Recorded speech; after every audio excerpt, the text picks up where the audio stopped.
I'm Tony, Jamie's best man. I tried my best to limit this speech to one piece of A4 paper, but unfortunately, you're all going to have to sit here and listen to. Most of these speeches start by saying how long you've known each other, perhaps met each other at work or college, or even school. But we go back further than that.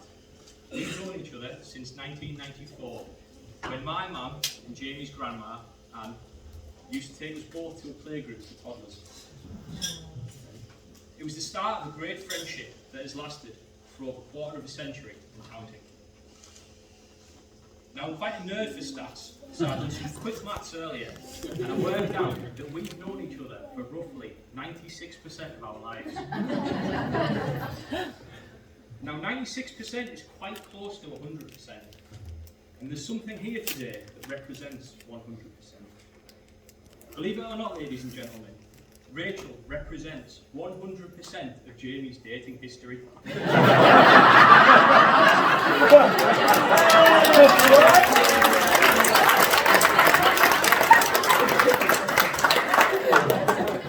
Well, he used to be out there.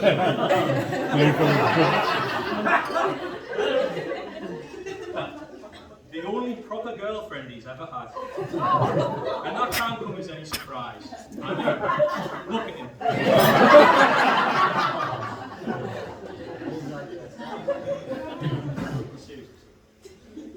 In all the years I've known Jamie, I can honestly say I've never known anyone who has the ability to light up a room so much, simply by walking out of it.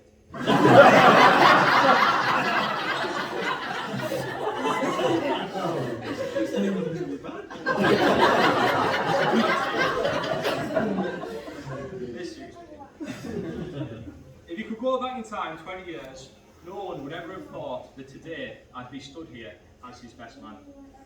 Because back then, as primary school kids, we were friends at heart, but always having fights. We'd be best friends for a week, and then arch enemies the week after, and then go back to being friends again, and the cycle continued. So with all this fighting, by the time Jamie left primary school, he might as well have had the nickname 007. 0 wins, 0 draws, and 7 losses.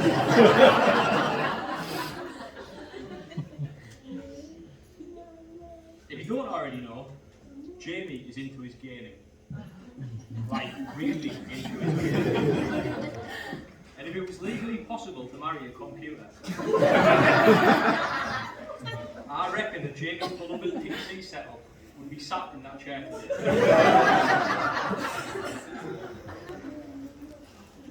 I can remember a quote that Rachel said to me about 6 or 7 years ago, and that for some reason it's always stuck in my head what she said. It went something along the lines of, if you ever walk into a lad's bedroom and he's got a light up glow in the dark keyboard, walk out.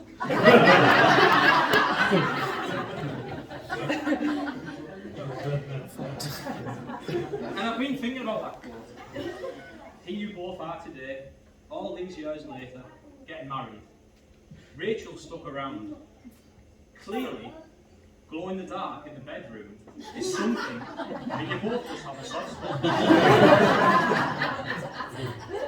So since it's your wedding day, I've got you both a little present here. Glow in the dark condoms.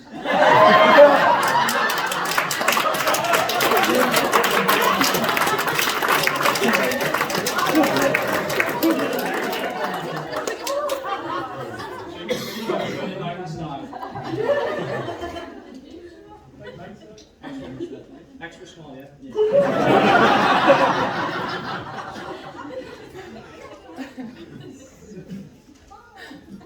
Jamie's put a lot of effort into looking good for this wedding.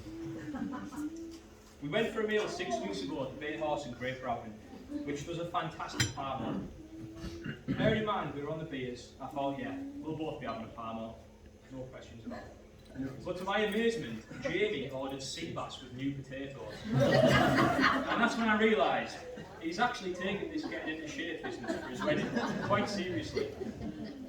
And then I later discovered he's actually also hired a personal trainer, which costs £35 an hour.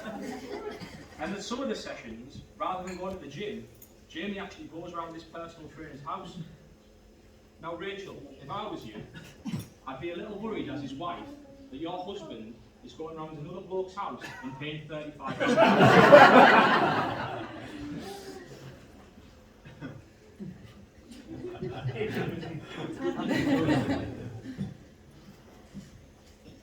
How can this be a best man's speech without comment on the boss? I mean the bride.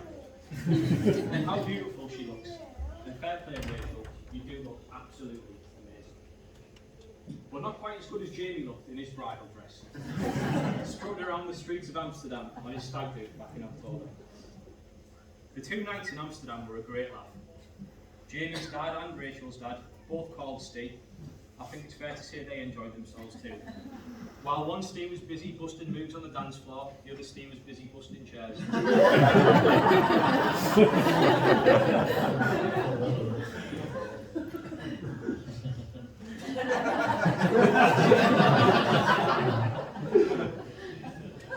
After the stag do, me and Jamie were both getting a lift home from the airport.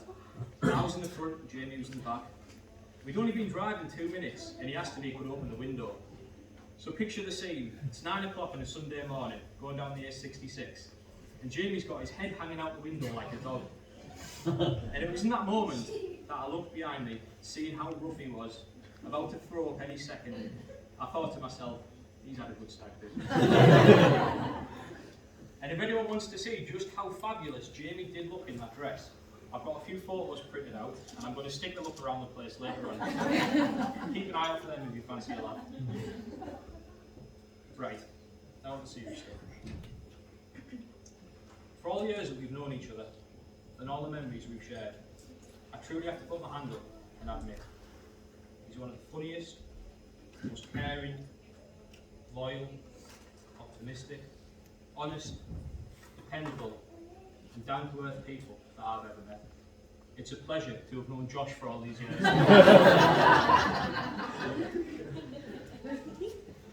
I think the reason why Jamie and Rachel are a perfect match for each other is because, as the phrase goes, opposites attract. Jamie's happy-go-lucky way of living versus Rachel's organised lifestyle. If it wasn't for Rachel, Jamie would probably be turning up to the airport without his passport, eating microwave meals every day, driving around on the roads uninsured. Jamie, you've been like a brother to me for the last 96% of my life. Rachel, I think the world of you. Congratulations to the both of you on the biggest day of your lives. I wish you both a lifetime of health and happiness. Ladies and gentlemen, please raise your glasses to the bride and groom. Rachel and Jamie.